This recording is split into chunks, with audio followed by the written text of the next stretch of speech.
everybody, welcome back to Lynn's Test Kitchen with Bark and Brittle. Today we're doing a recipe for chai spice rice pudding, and this is by a site called Plant-Based Cooking.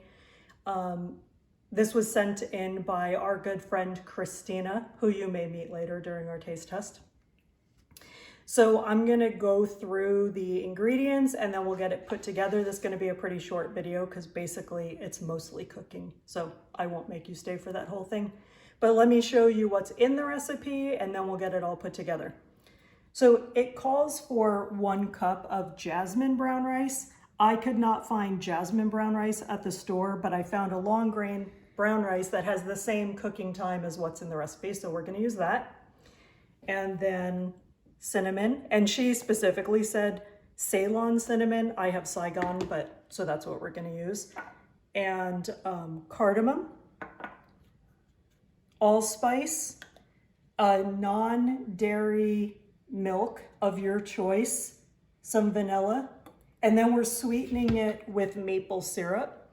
And she did say in the recipe that you can sweeten it with whatever you want. She used maple syrup, so that's what we're going to use.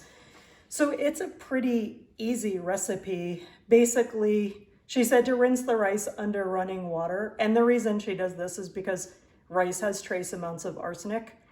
I'm not scared of arsenic, so I'm just gonna throw that rice in today. I'm not gonna rinse it. But rinse the rice under water. You're gonna place it into a medium-sized saucepan. She just said medium size. I have a 4-quart. She did say it could bubble up, so I picked maybe a slightly bigger pot. And then you're just gonna basically add all your ingredients, cover and heat over medium heat until boiling, lower to simmer and cover, and then cook for 45 minutes until the rice is tender. There might be excess liquid. The rice should absorb this as it cools. And she did say to watch the pan and stir periodically because it'll tend to bubble up.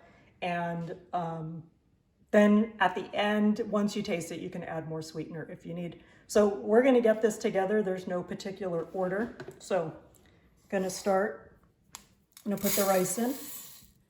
So that was 1 cup of brown rice. And then we have 2 cups of a non-dairy milk plus 1 cup of water. This is an almond milk, and I just have the water and the milk in the same container to make it easier. And then we have our vanilla, which is 1 teaspoon of vanilla. And we have a teaspoon of cinnamon.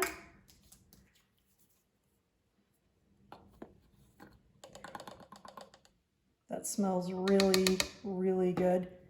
Now there's other typical ingredients in chai spice. Usually it has ginger. This does not call for ginger, so we'll see how it comes out. I actually make my own chai spice mix, and so if I like this recipe but want the addition of ginger, you know, you can add it or make your own chai spice mix. It's really easy to do. All right, so our next one is half a teaspoon of cardamom.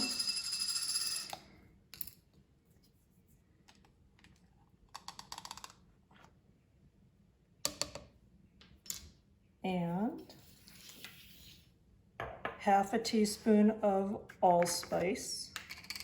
Oh, I think I just barely have half a teaspoon in there. We're just gonna make it. Get all those spices in there, that looks delicious. And then the last ingredient is a 1/4 cup of maple syrup. This cute little measuring cup we're gonna use. And use a good maple syrup, a real maple syrup, not a, you know, corn syrup mixture. There we go.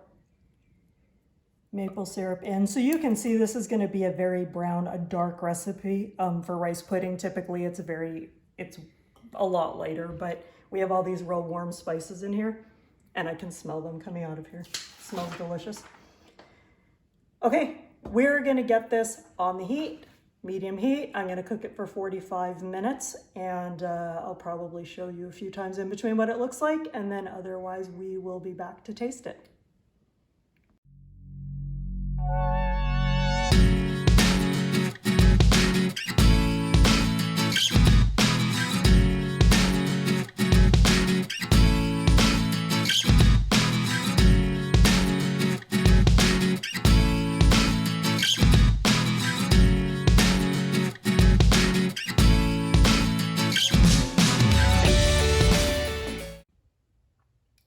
All right, we're back. We have our chai spice rice pudding all made, and you can see it here. I'm gonna be honest that it doesn't look all that appealing. It's very brown because you had brown rice and then brown spices, so it's very brown. But even if it doesn't taste good, it may have been worth it just for how the house smells.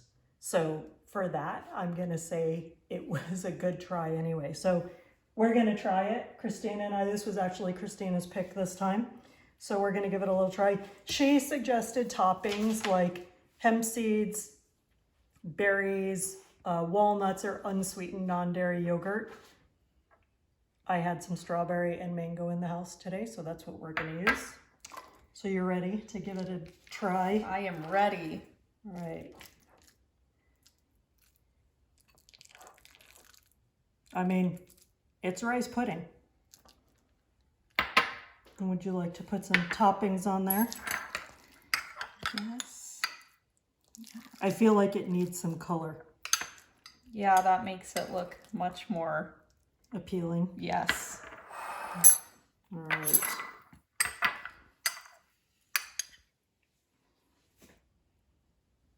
Yeah, it definitely needed a little color. All right. All right, here we go. Bottoms up.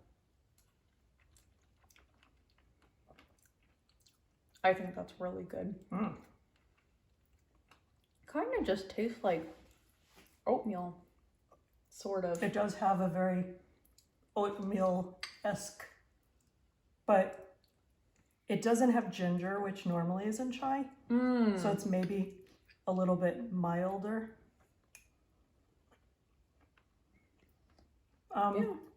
Yeah, I think it could be a little more It tastes like oatmeal. chai-y, but it's good. I'm gonna try it with no fruit and just see if I can get the taste of the chai.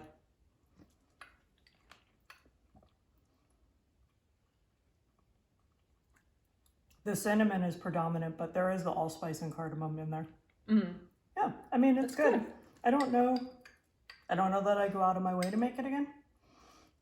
It is brown rice, so it's not like super soft like white rice, because brown rice always has a little bit of texture left. But if you like brown rice and you want something that is non-dairy, plant-based, and you like chai, then this may definitely be worth giving it a try. I'm gonna give it, out of 5 stars, I'll give it a 2.5. Yeah. 3. Yeah, 3. Yeah. All right, thanks for joining us again. Be sure to like and subscribe, and then send in any recipes that you want us to try here on Lynn's Test Kitchen, and we'll put them in the lineup. See you again next time.